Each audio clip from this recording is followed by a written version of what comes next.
Hello, everyone. Thanks for tuning in once again. So Queen Amadai TV presents Beyond the Realm. So as you're coming in, please feel free to go ahead and subscribe to the channel if you have not done so. Also, be sure to click the notification bell and click the word all so that you're notified each time the Queen Goddess goes live. Don't forget to follow me on Instagram at QueenAShakur, on Instagram at divine_goddess_27, Twitter at dgoddess27, on Patreon at Queen Shakur, and also on Brighton at Queen Shakur. Okay. So thank you all for returning to the chats. I have been waiting on the truth of this story. Okay, Azan. All right, so let's get into it.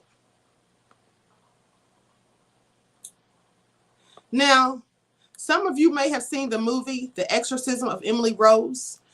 That movie came out in the early 2000s.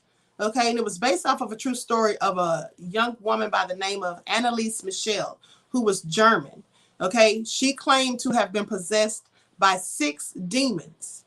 Now, the actual exorcism tapes can be found on YouTube. I'm not going to play them, because I don't want to entertain demons by inviting them in, by listening to their growls and voices and hearing them talk.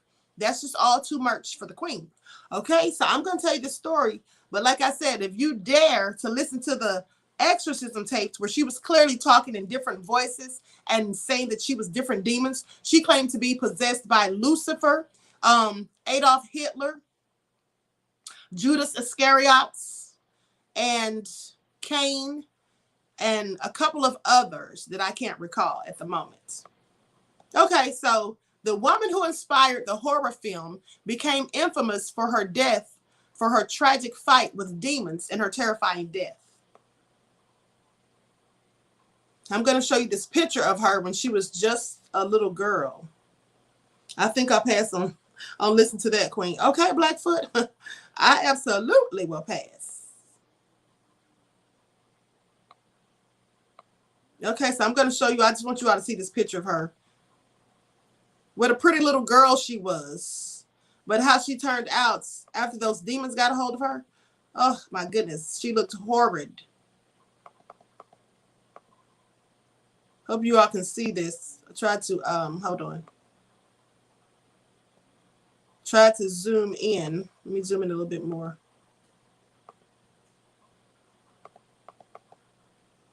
So you can see she was quite the sweet little girl, looking sweet anyway, and her family were devout Catholics, okay? They were heavily into Catholicism.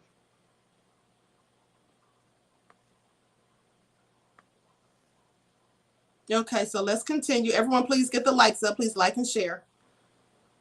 Now, though many may not know it, the horrifying events of the 2005 film called The Exorcism of Emily Rose was not entirely fictional, but rather was based on the actual experiences of a German girl named Anneliese Michel.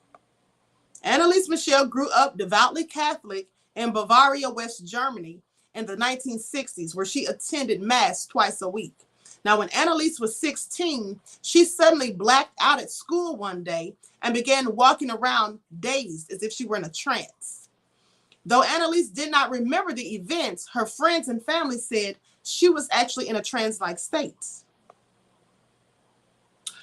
A year later, Anneliese experienced a similar occurrence where she woke up in a trance and even wet her bed. Now, her body also went through a series of convulsions, causing her body to just shake uncontrollably. After the second time, Anneliese visited a neurologist who diagnosed her with temporal lobe epilepsy and a disorder that causes seizures, loss of memory, and experiencing visual and auditory hallucinations. Now, the temporal lobe epilepsy can also cause Gershwin syndrome, a disorder marked by hyperreligiosity. Now, after her diagnosis, Anneliese began taking medication for her epilepsy and enrolled in the University of Würzburg in 1973. However, the drugs that she was given failed to help her, And as the year progressed, her condition began to deteriorate. Though she was still taking her medication, Annalise began to believe that she was possessed by a demon and that she needed to find a solution outside of medicine. Now she began to see the face of the devil wherever she went, and said she heard demons whispering in her ears. When she heard demons telling her she was damned and that she would rot in hell while she was praying, she concluded that the devil must be possessing her. Let me tell you all something, people. Remember, I told you there are 3 stages of possession. That is oppression, infestation, and then final possession. In the oppression state, they will do things like this to you. They will be whispering in your ear, and you will hear voices, and you won't know where they're coming from. And some people are driven crazy, insane by this, because when they're hearing these voices and they're asking other people, do you hear that? Did you hear that? And they're like, no, I don't hear anything. What are you talking about? Are you crazy? So these people think that they're losing their mind. They're not crazy. These are demons doing these things. And that's why I say there's a fine line between mental illness and demonic possession, because they have the same characteristics. Okay? Melody said, damn, got torment. Melody Brown, please cut it out. She was more likely psychic. Carla, yes. That also was said by people who examined her.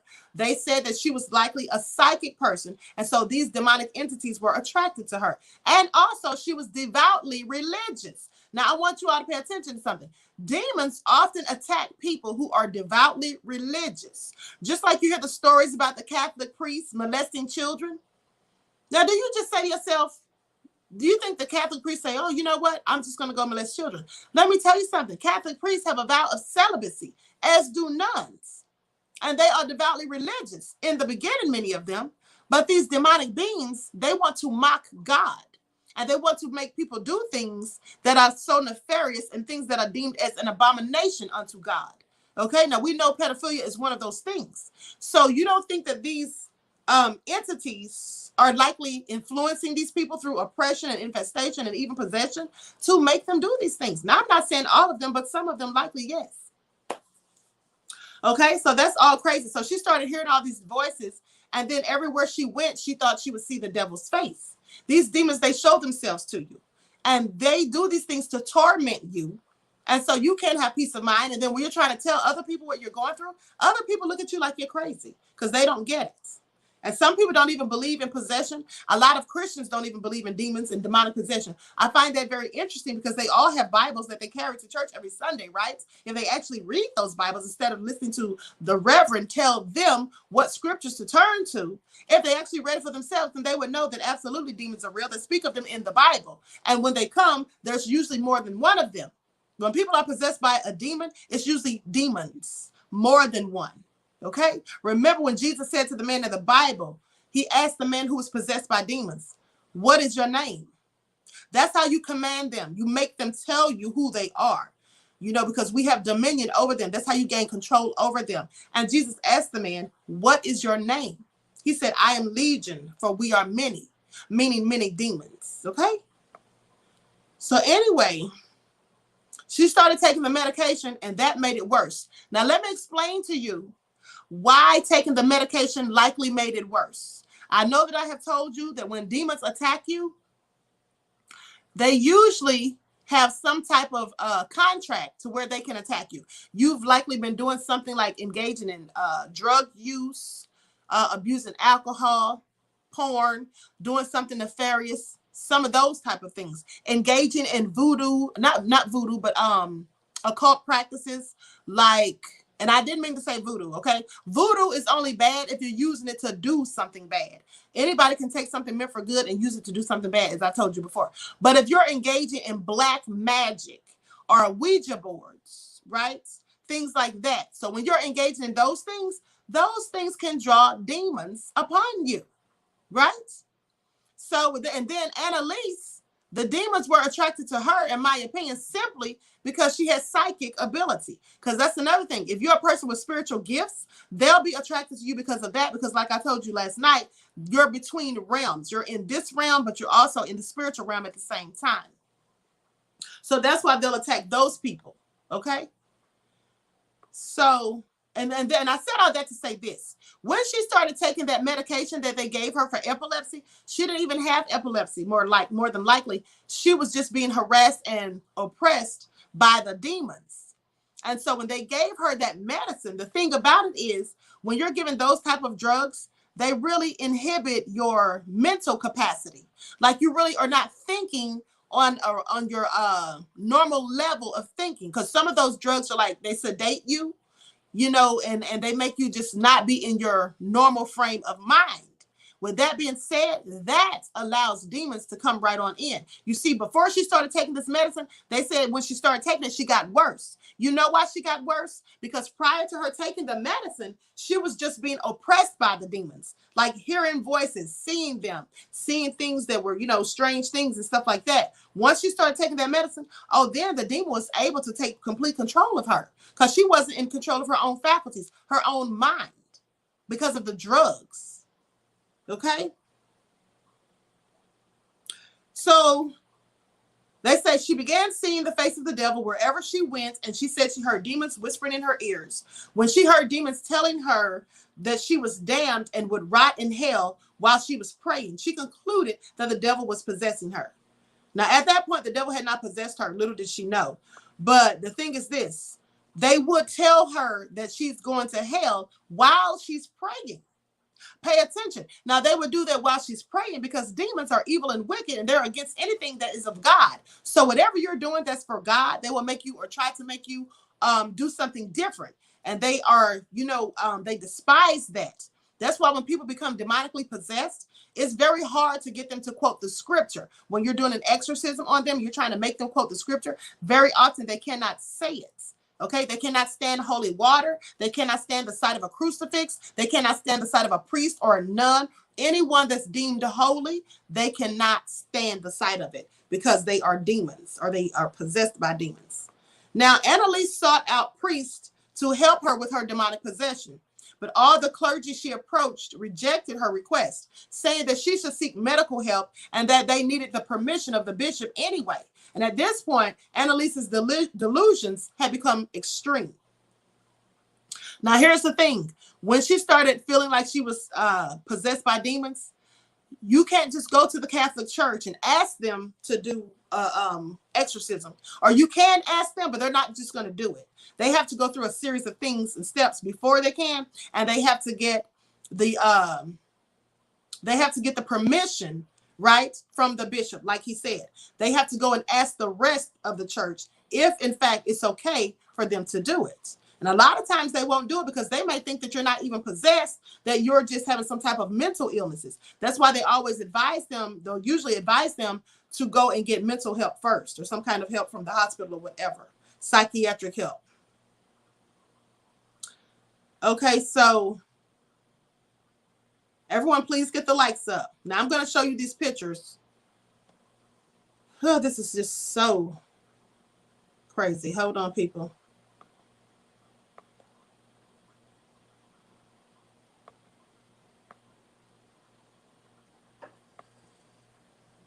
I want you all to see the drastic change in her appearances. Okay, this is how she looked prior to starting prior to the possession and the exorcisms. Okay, I'm going to leave it on there because I want you all to see these other pictures. So,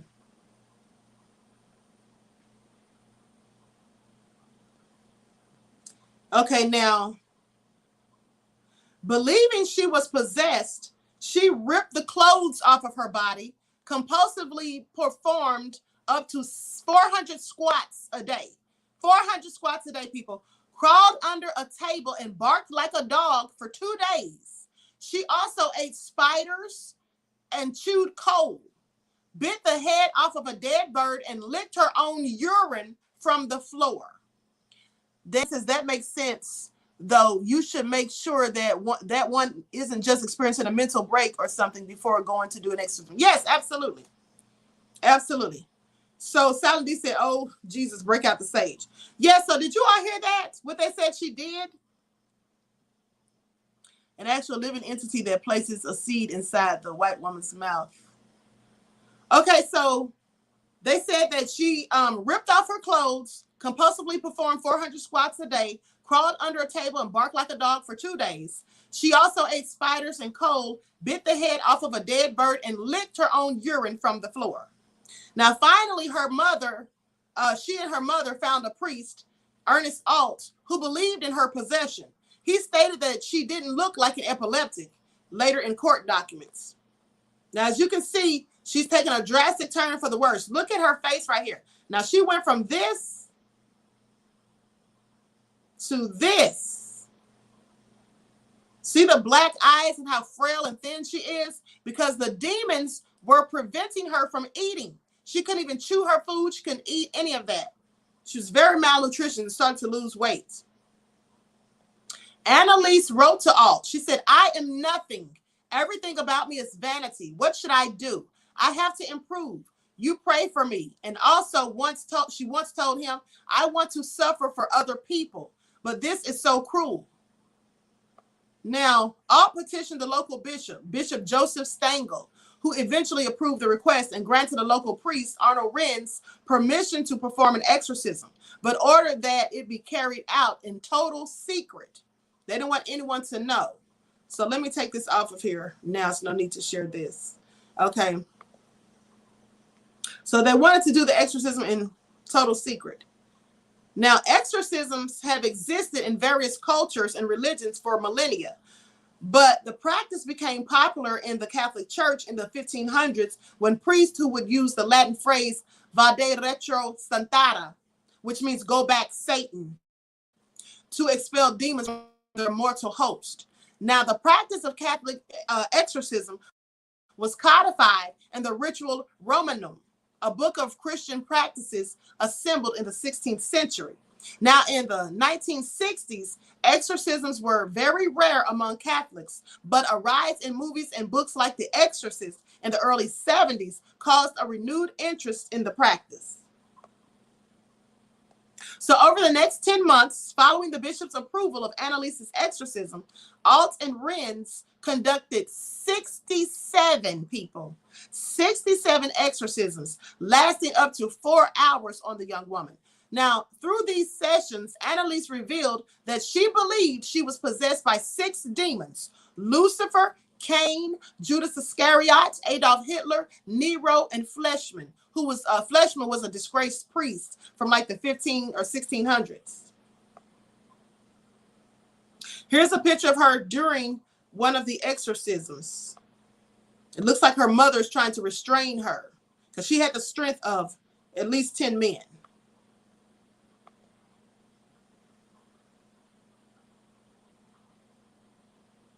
So as you can see,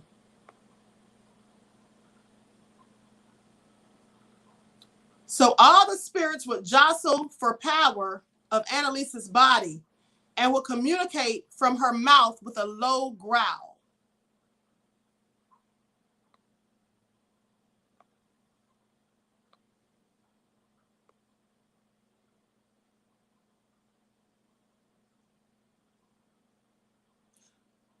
They have the real audio tape on here, but like I said, I'm not about to play it. And they have English subtitles because I guess when she was talking, she may have been talking in her own native language of Germany. Now, the demons argued with one another. And this is the thing. I'm going to tell you what the demons said. I'm going to tell you what they said, but I'm not going to play that audio because clearly I don't want to hear it. Okay? This is what the demons said. They were arguing amongst themselves because remember, there's more than one. And she believed there were 6. The demons argued with each other, with Hitler saying, people are stupid as pigs. They think it's all over after death. It goes on. And then Judas Iscariot says, Hitler was nothing but a big mouth. You had no real say in hell. That's what he told Hitler. Now, throughout these sessions, Annalise would frequently talk about dying to atone for the wayward youth of today and the apostate priest of the modern church. She broke the bones and ripped the tendons in her knees from continually kneeling in prayer.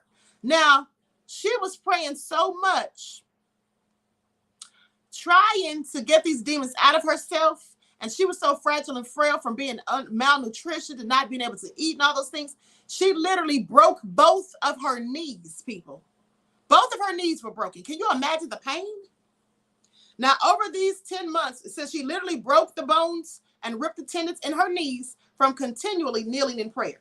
Now, over these 10 months, Annalise was frequently restrained so the priest could conduct exorcism rites. She slowly stopped eating, and she eventually died of malnutrition and dehydration on July the 1st of 1976. Here's another picture of her and her mother. This is just so sad, people. So sad. This poor woman was tortured literally to death.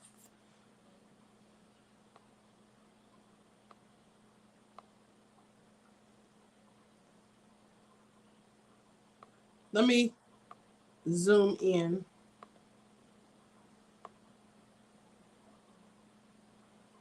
Can you see the darkness around her eyes? And look how frail, and looks like one of her hands may be broken because she's got it wrapped in something. She was clearly going through it, honey.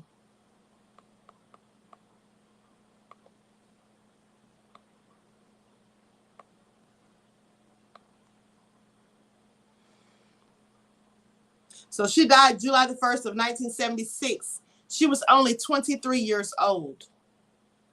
After her death, Annalise's story became a national sensation in Germany after her parents and two priests who conducted the exorcisms were charged with negligent homicide. They were all arrested, people. Now, they came before the court and even used a recording of the exorcism to try to justify their actions. The two priests were found guilty of manslaughter resulting from negligence and were sentenced to 6 months in jail, which was later suspended, and 3 years of probation. Now, the parents were exempted from any punishment as they had suffered enough, a criteria for sentencing in German law. Okay, so I'm going to show you a picture of the priest and her mother and father when they were at the trial.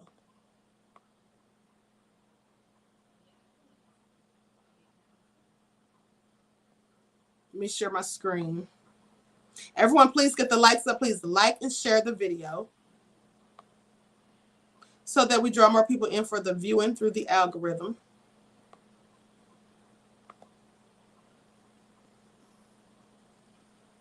Okay, here are the two priests over here in the black. And there's Annalise's mother and father during the trial. Now, this is a clip from the movie, The Exorcism of Emily Rose. Let me see if there's anything else I need to show you all. Whew. Anyway, honey, they have a clip from the movie, but I don't think I'm going to play that either, honey.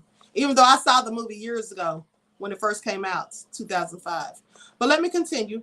Now, decades after the trial, hold on, let me make sure I didn't skip over anything. Okay. Decades after the trial, the famous horror movie, The Exorcism of Emily Rose, was released in 2005. Loosely based on Annalise's story, the movie follows an attorney played by Laura Linney who takes on a negligent homicide case involving a priest who allegedly performed a deadly exorcism on a young woman. Set in America in the modern day, the film was both praised and panned by critics for its depiction of the sensational court case that followed the death of the character Emily Rose. Although much of the movie focuses on courtroom drama and debates, there are plenty of scary flashbacks that depict the events leading up to Emily Rose's exorcism and her untimely death at the age of 19.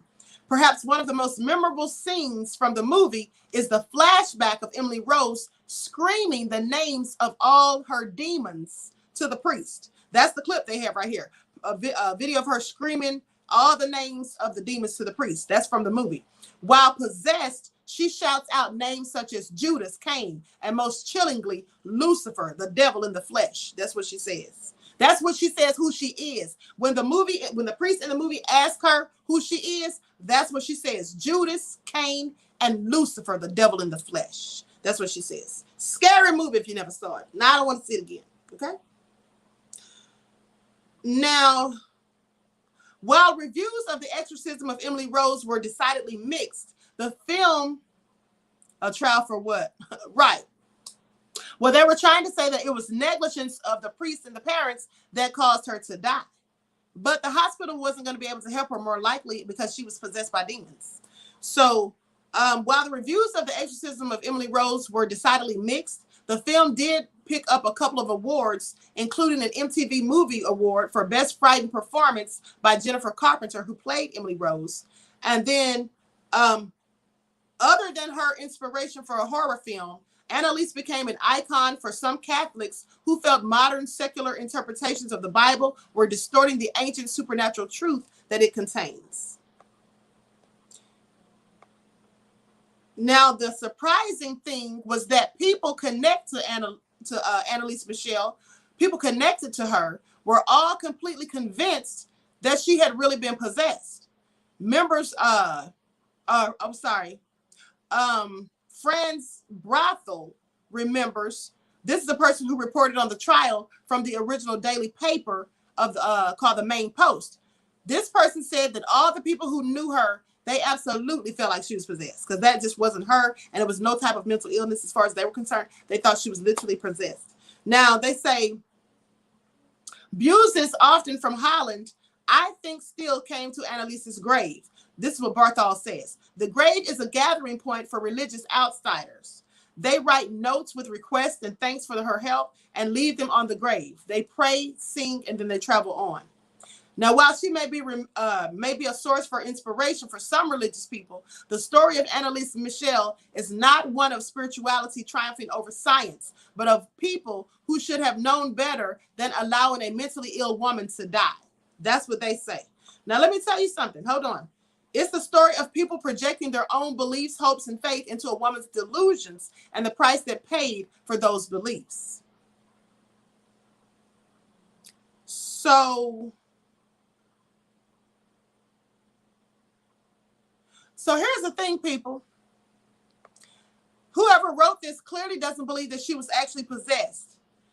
Now, do you all think that she was possessed, or do you think that maybe she was hallucinating and maybe she had epilepsy, like they said, of the frontal lobe? If you think that she was actually possessed, put a 1 in the chat, please.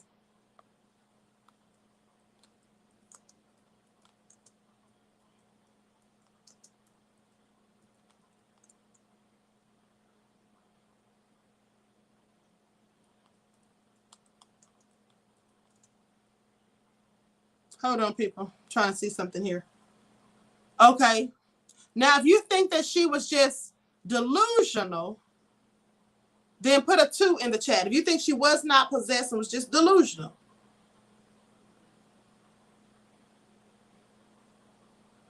Now, I'm going to show you all something. I hope I can find the part.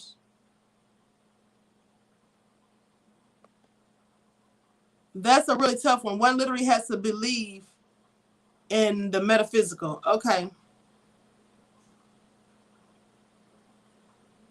Hold on. I'm trying to let y'all see something real quick.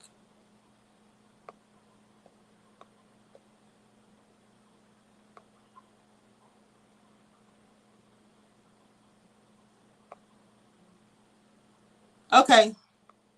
I want you all to see this video of this woman. She's going to conjure her multiple personalities. Okay? Hold on just a second. Now, before I go to that, I want to say this. Your recitation is good enough. Oh, y'all are so crazy. Now, listen to this. Okay, I got the chat back moving. Okay. But yes, that seems to be possession. I agree. Let me tell y'all something. If she was just having delusions or hallucinations, you have to ask yourself, why was she so strong? She was able to pick her sister up. They didn't say all this in the article, but I studied the story extensively, like the true case. She was able to pick her sister up and throw her through the house like a rag doll. She had to be restrained because she had so much strength. The priest couldn't contain her. At one point, she stood in front of a crucifix or something that she was watching on the wall. It was either a crucifix or a picture of the Virgin Mary. Now, you know, Catholics, they worship and praise Virgin Mary. So she was watching this holy symbol and her eyes turned as black as coals. This is what witnesses said. Now, not just the irises and pupils, her entire eyes, like the whites of her eyes, entire eyes turned black as coal. When she spoke in a different language that she never spoke or studied before. They called it speaking in tongues. She also spoke in a man's voice, not a female's voice. Clearly demons, people. Clearly demons. Superhuman strength demons, absolutely. Jesus said it's from those 400 squats a day. She had several demons in her. Yes, Millie, she said that there were 6. But yes, there's always more than one. There's always more than one. Yeah, that's definitely possession. Absolutely, Dan. Okay? I bet the priest couldn't contain her with her having the strength of 10 men. No, they couldn't. That's why they had to have help. No, they could not restrain her.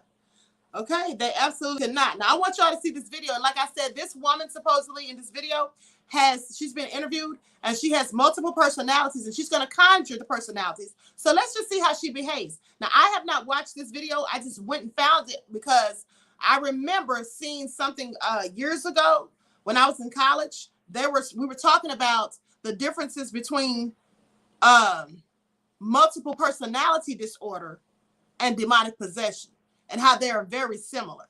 And the only way you can really tell the difference to me, in my opinion, is the person who has demons. They will be so upset and angry if you show them anything related to religion, like a Bible, a crucifix, a picture of Jesus, a picture of Mary, something like if you show them any holy water, they will get so angry and violent. Whereas a person who just has some type of mental illness, that won't bother them. But I have literally seen a video of a woman who was supposed to have multiple personalities, and one of the personalities was allergic to strawberries. So when the psychiatrist gave her a strawberry and she bit into it, she immediately got the hives. And then when she turned back into her other personality, she bit the strawberry, nothing happened. And then she was sitting there and she had blue eyes. All of a sudden, her eyes turned brown when she went into the other personality. Now, that's not mental illness. That's demonic possession. I don't care what kind of mental illness you have. You're not going to be changing your eye color. You're not going to be changing your voice. You're not going to be able to speak a language that you never even heard before in your life. Okay? And you're also not going to be getting hives from something 1 minute and then able to eat the same thing the next minute and nothing happens. Demons. Another thing that demons do is they make people contort themselves and they make you have convulsions. Also, in my opinion, when people have something called Tourette's syndrome, that's always demons to me as well. Because if people have Tourette's and they have to blurt out random things, why do they always have to say things that are profane and vulgar? I'm just saying, I think that's demons. Demons do things and make people do things for shock value. Okay, this is what they do. So let me share my screen. Everyone, please get the likes up. Please like and share the video.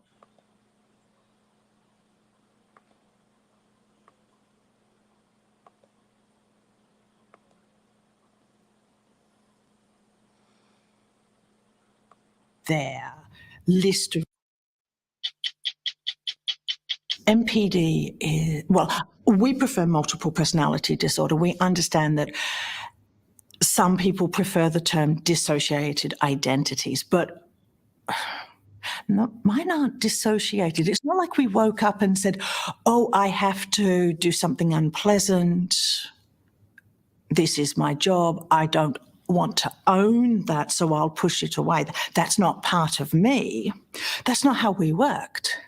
I was born and then I was removed by Symphony. And after that, and I shall ask her to come out and tell you this, because after this, it all gets a bit blurry for me. Sure. Hello. Hi. I'm Symphony. Hi, Symphony. Hi. Symphony, you're 4. Yes. 4 going on 50. Yes. I've got to be 4 because I'm hoping that when I get to testify that I can grow, because I've got to stay this age because I've got to tell about Daddy. You are in charge of those facts. Yes. You know what happened. Everything that he did after I took Jennifer away, he did to me. So every single bit of abuse I have experienced, that's my job. My job is to deal with Daddy. That job was a big job. It was enormous. The first person I created after me was a man called Eric, and Eric is our organizer. So as people were created, Eric made them an internal landscape where they live, and he gave them their list of rules, and because everybody's got rules. There are some very strong personalities in there. Some people Yes. who are with you All the time, yes. all the time. Tell me about them. Let's go through some of those. Okay, let's start with Muscles. Let's. I love Muscles. Actually, I will ask him to come and talk to you, if that's okay. Yes, of Yeah. course.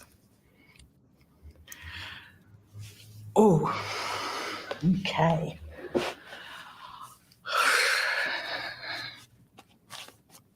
Good pants, thank God. Thank God for pants. Hello. Hi, Muscles. Hi. Muscles, you take on a whole demeanour, don't you? You've If arrived. you're going to be here, you're going to be all the way here. There's no point being a half-ass. Just be here. Yeah. Your role is protection. Yeah, my role is complete protection. I'm not the kind that sits back and goes, oh, you know, all will be fine. I'm much more of a get up and do it kind of a guy. And I wanted revenge. Who are the others in your repertoire of friends, your personalities who are important to how you function? Oh, Volcano. Volcano. Leather god extraordinaire.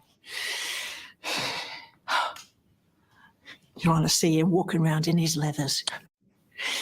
And what does Volcano do? Volcano does not do what you think he's doing. So everybody goes, Volcano, that sounds dangerous.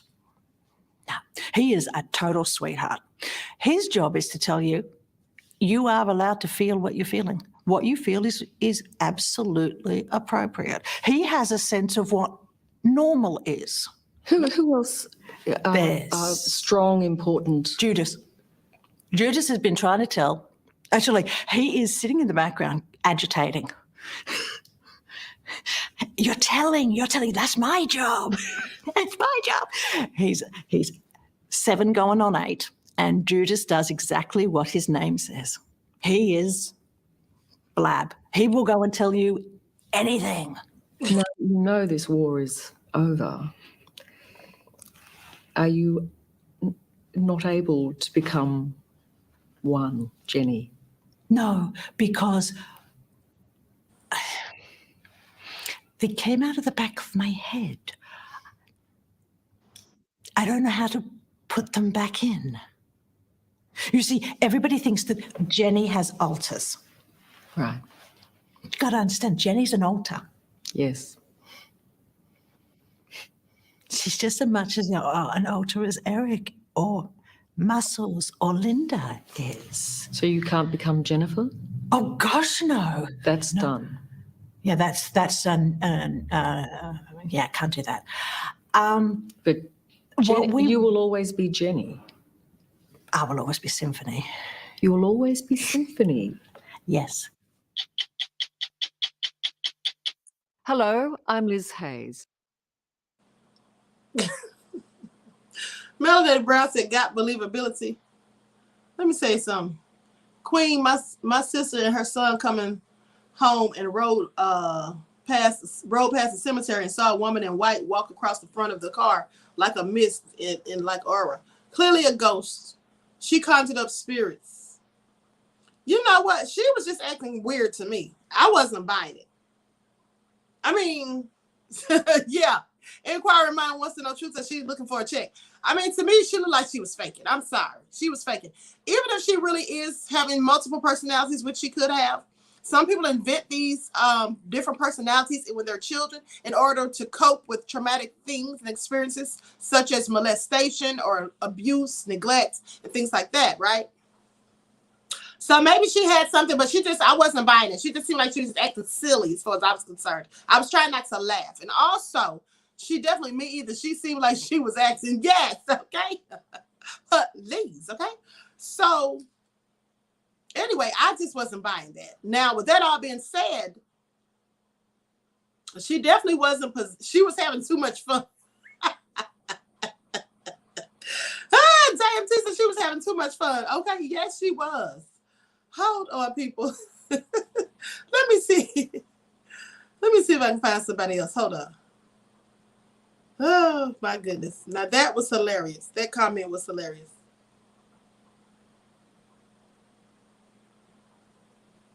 Okay.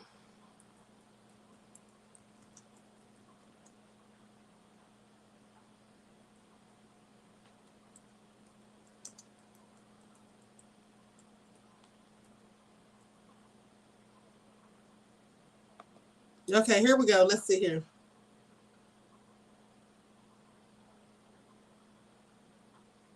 Okay, this woman says she has 6 personalities. Hold on, let me see which one these I want to look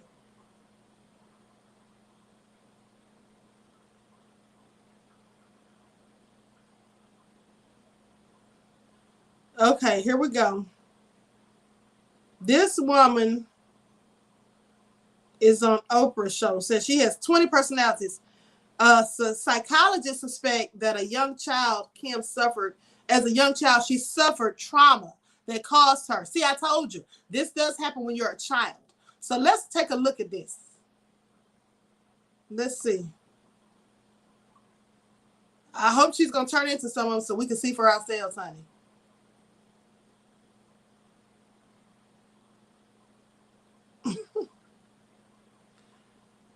Flower on your neck, SpongeBob looking ice. Okay.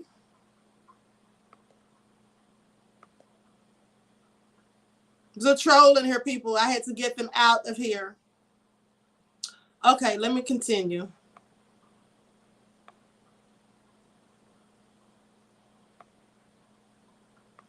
Okay, here we go.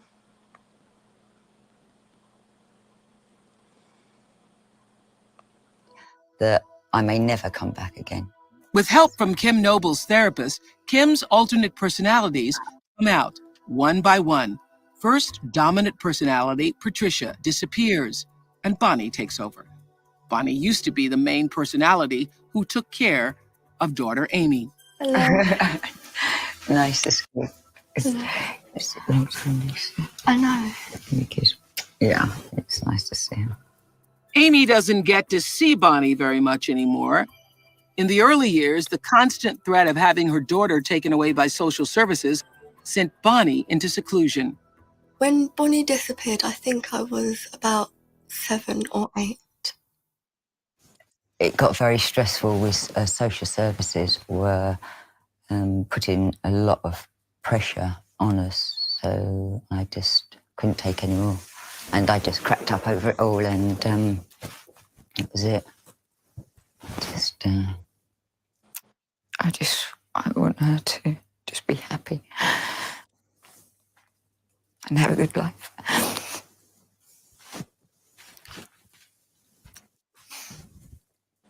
That's it. I just pray that we don't affect her. But I don't think we have so far. I miss you so much. Knowing it's time for Bonnie to leave, she bursts into tears because she doesn't know when she will see her daughter again. We can wait a minute.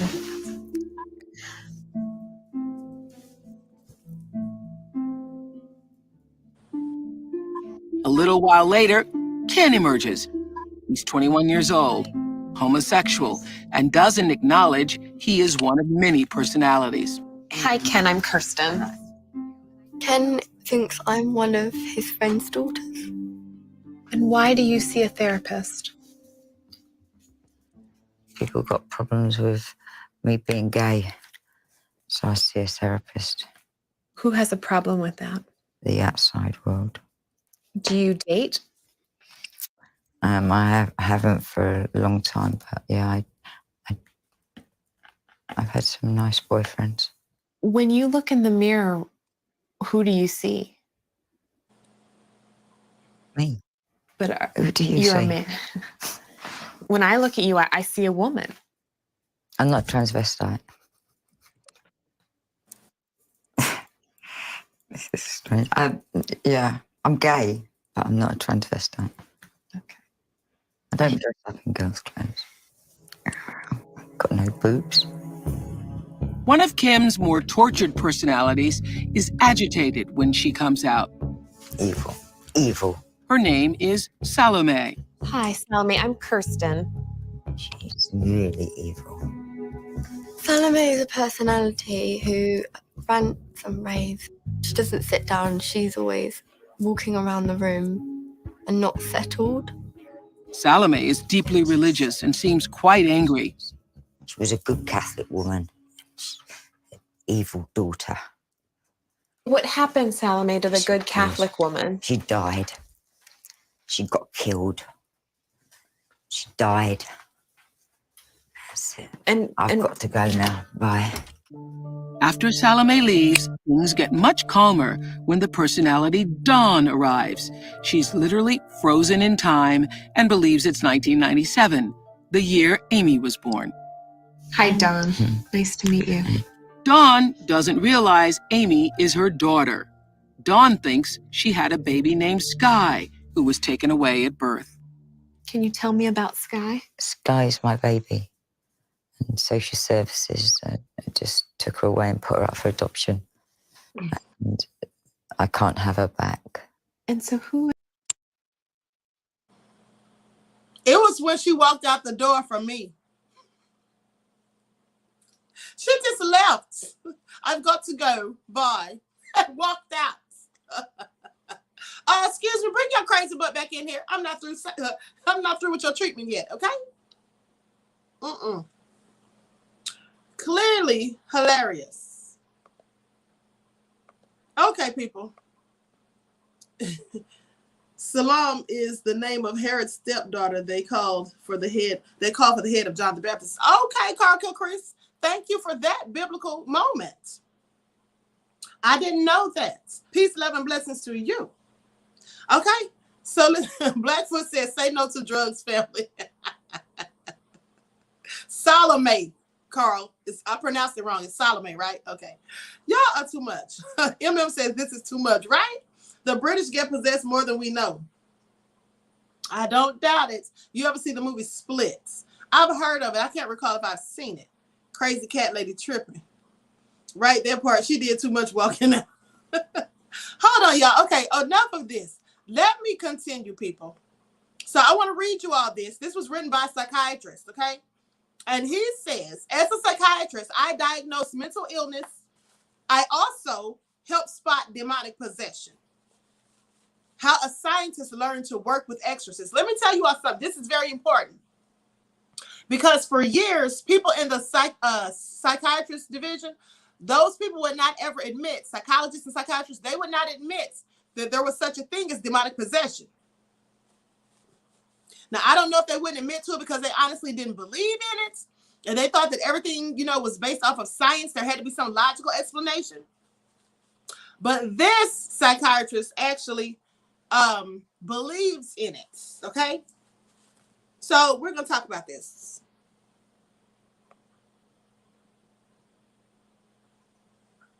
Okay, Richard Gallagher is a board-certified psychiatrist and a professor of clinical psychiatry at New York's Medical College. He is at work on a book about demonic possession in the United States. I'm sure he's already written it by now because this article actually came out July the 1st of 2016.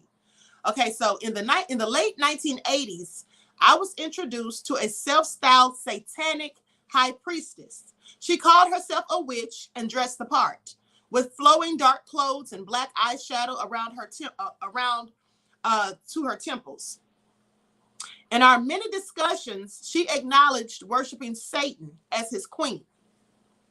Now, I'm a man of science and a lover of history. And after studying the classics in Princeton, I trained in psychiatry at Yale and in psychoanalysis at Columbia. Now, the background is why a Catholic priest had asked me, that background is why a Catholic priest had asked my professional opinion when I offered, which I offered pro bono, about whether this woman was suffering from a mental disorder. Now, this was at the height of the national panic about Satanism. In a case that helped induce the hysteria, Virginia McMartin and others had recently been charged with alleged satanic ritual abuse at a Los Angeles preschool. The charges were later dropped. Now, I did a true crime story on that as well on my other channel. They got terminated. I did a story about the McMartin preschool and how parents were saying their children had been molested and had satanic rituals performed. The charges were dropped, but I believe those people did everything they were accused of. It's my opinion. The evidence showed as far as I was concerned. Now, so I was inclined to skepticism, but my subject's behavior exceeded what I could explain with my training. She could tell some people their secret weaknesses, such as an undue pride. She knew how individuals she'd never known had died, including my mother and her fatal cause of ovarian cancer.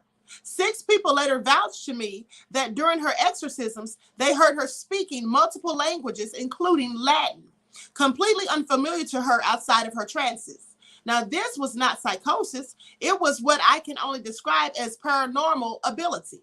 I concluded that she was in fact possessed. Much later, she permitted me to tell her story. Now, the priest who had asked me for my opinion of this bizarre case was the most experienced exorcist in the country at the time. And a rooted, sensible man, I had told him that even as a practicing Catholic, I wasn't likely to go in for a lot of hocus pocus. Well, he replied, unless we thought you were not easily fooled, we would hardly have wanted you to assist us. So began an unlikely partnership. For the past 2.5 decades and over several hundred consultations, I have helped the clergy from multiple denominations and faiths to filter episodes of mental illness, which represent the overwhelming majority of cases, from literally the devil's work, i.e. possession. Okay, it's an unlikely role for an academic physician, but I don't see these two aspects of my career in conflict. The same habits that shape what I do as a professor and psychiatrist, open-mindedness, respect for evidence, and compassion for suffering people, this led me to aid in the work of discerning attacks by what I believe are evil spirits, and just as critically differentiating these extremely rare events from medical conditions. Now, it is possible to be a sophisticated psychiatrist and believe that the evil spirits are here, however seldom assailing humans. Most of my scientific colleagues and friends say no, because of their frequent contact with patients who are deluded about demons, their general skepticism of the supernatural, and their commitment to employ other standard peer-reviewed treatments that do not potentially mislead a definite risk or harm vulnerable patients. This is what they prefer to do. But careful observation of the evidence presented to me in my career has led me to believe that certainly extremely uncommon cases can be explained no other way. Now, the Vatican does not track global or countrywide exorcisms, but in my experience, and according to the priest I met, the demand is rising. The United States is home to about 50 stable exorcists, those who can be designated by bishops to combat demonic activity on a semi-regular basis, up from just 12 a decade ago, according to the Reverend Vincent Lampert, an Indianapolis-based priest exorcist who is active in the International Association of Exorcists. He receives about 20 inquiries per week, double the number from when he was a bishop appointed in 2005. Now, the Catholic Church has responded by offering greater resources for clergy members who wish to address the problem. In 2010, for instance, the U.S. Conference of Catholic Bishops organized a meeting in Baltimore for interested clergy. Now, in 2014, Pope Francis formally recognized IAE 400 members of which are to convene in Rome this October.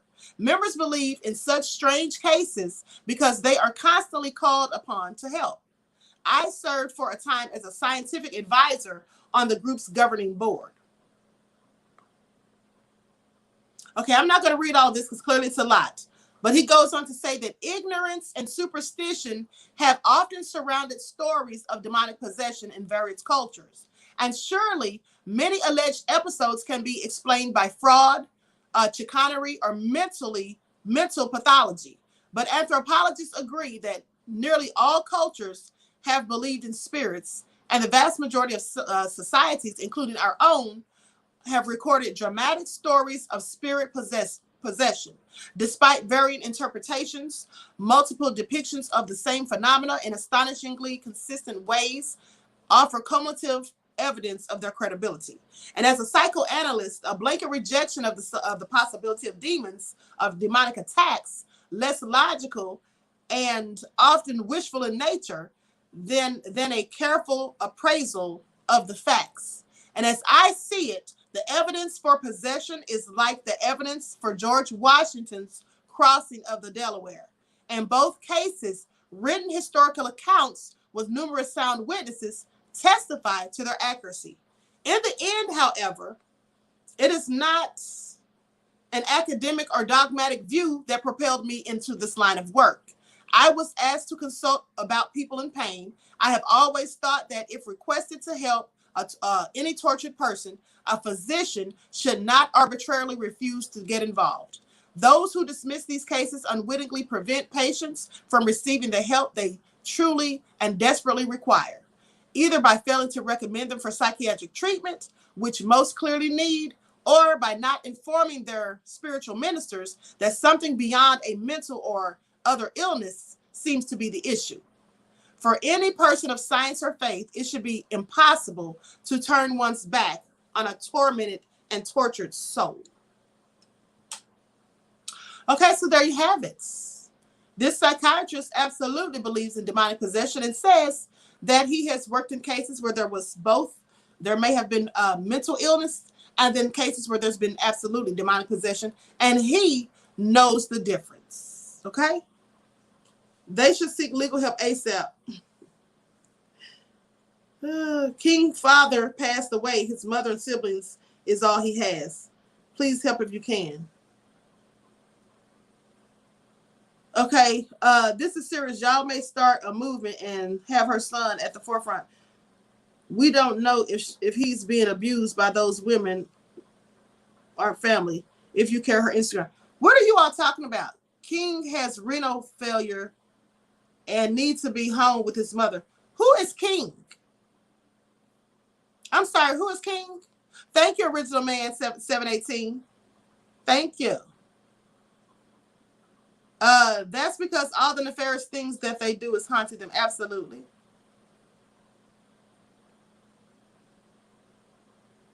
If anyone cares, my cousin's son has been medically kidnapped. They have just posted an article with his head turned.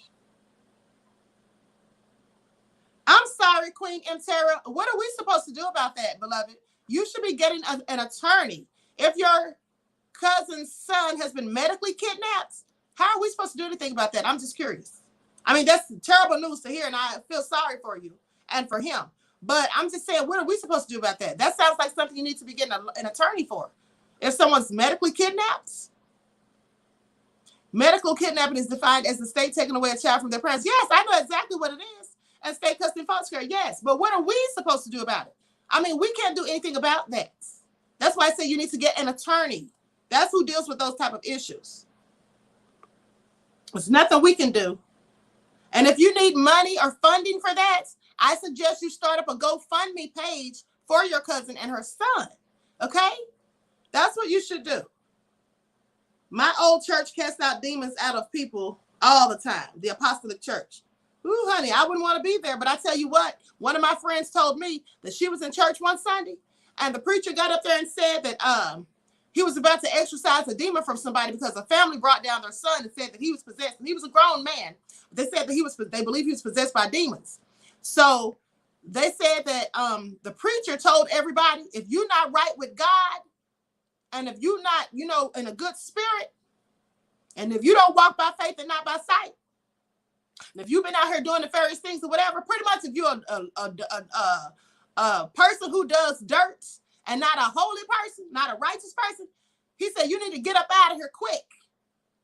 He said, you need to get up out of here quick, because at the end of the day, he said, when the demon is cast out of this person, it's going to look for the nearest person to go to. So if you're not holy, like you sitting up in here acting, then you need to get up out of here. And guess what? My friend said so many people got up out there real quick. See, that's how you can tell who's doing what, right? That's how you can tell. I'm so sorry. I'm trying to get the word out about what's going on with my cousin's son. No one will pick up the case.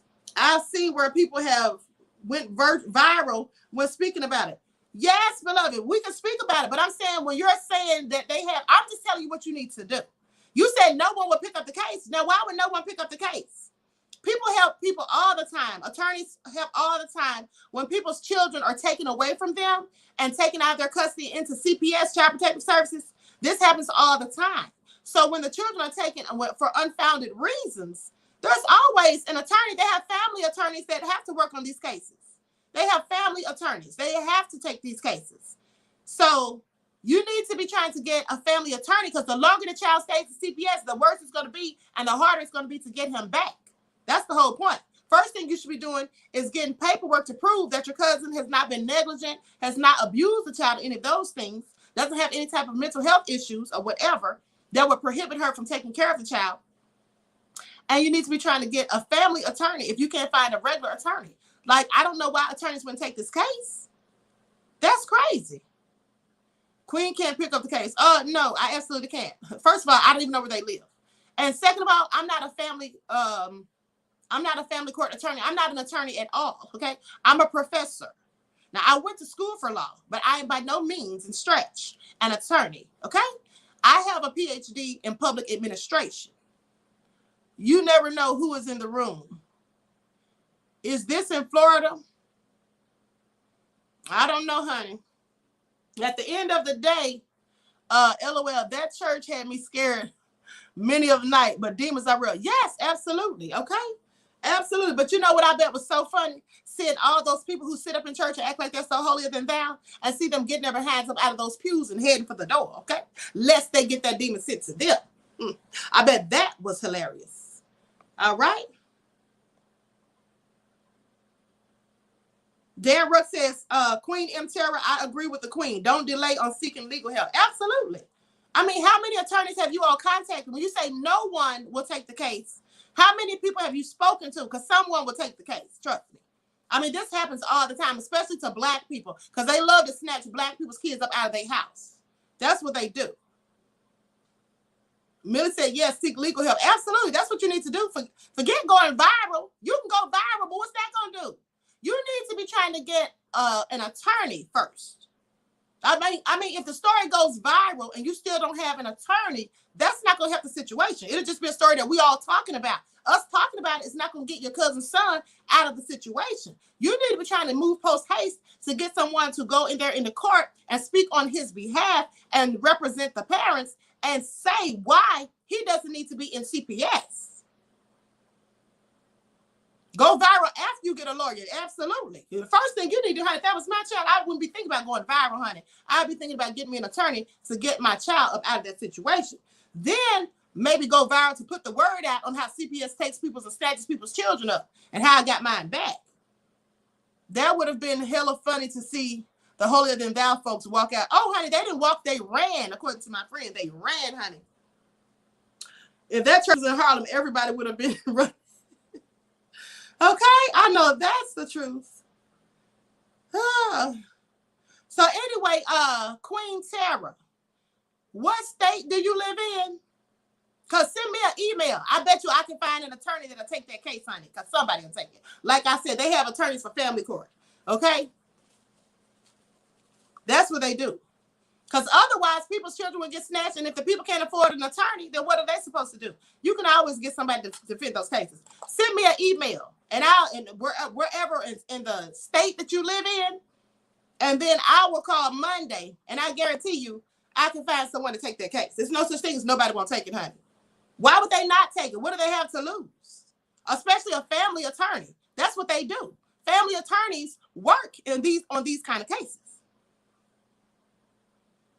You don't even have to be pro bono, because at the end of the day, you can get a family attorney. You should be able to get that through the courts.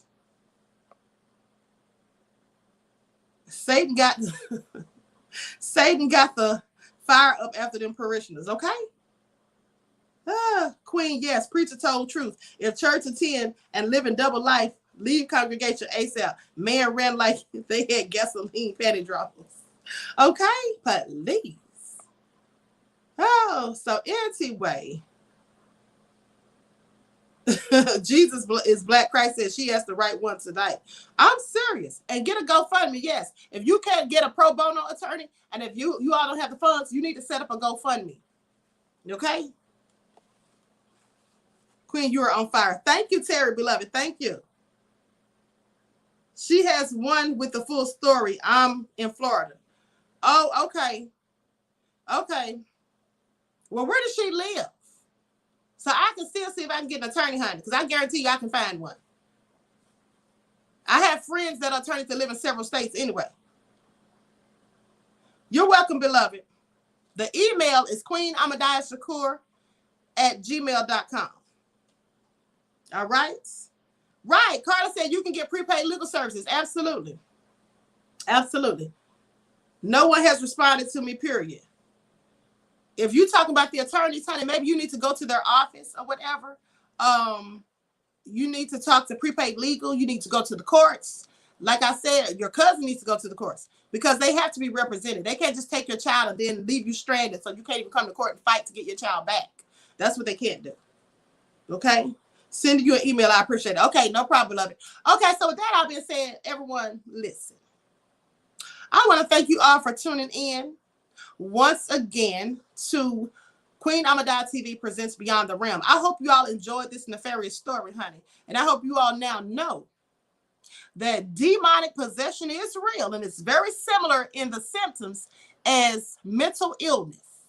And there are a few ways that you can tell the difference. My Aunt Egypt said, Queen, love how you coordinate your colors. Beautiful spring in the air. Thank you, beloved. Thank you for your kind words. Okay, the Queen is the best thing popping in these YouTube streets. I tune in every day on the hour for my daily vitamins, morning, noon, and night. Thank you, MM. Thank you, beloved. So with that all being said, listen, make sure you subscribe to the channel if you haven't done so already. Please like and share the video. Also, don't forget to follow the Queen on Instagram at Queen Amadiah Shakur. Also on Instagram at divine_goddess_27. On Twitter at dgoddess27. And also on Patreon at Queen Amadiah Shakur and on Brighton at Queen Amadiah Shakur. I'll be checking. And also, here's the thing, people. If you have not been receiving your notifications on any of my channels, please double check and make sure you are in fact still subscribed, because you know how people get unsubscribed. But also, don't forget to tune in tomorrow on my channel, Authentic Black Goddess, because you know I'll be going live on there. Okay? Oh, I'm sorry. No. Pause. I'm so sorry. I'm so sorry.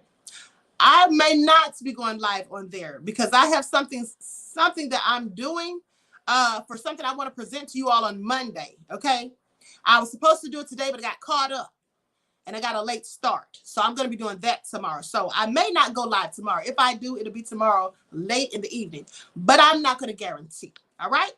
So with that all being said, thank you all for tuning in. I hope you all enjoy the rest of the night. Queen Adia says, Queen Amadiah is always on fire. Thank you, beloved. So you all enjoy the rest of this night. Stay blessed, positive, and always remember to keep the Most High first in your life. And until next time, Royals, I will talk to you all again soon.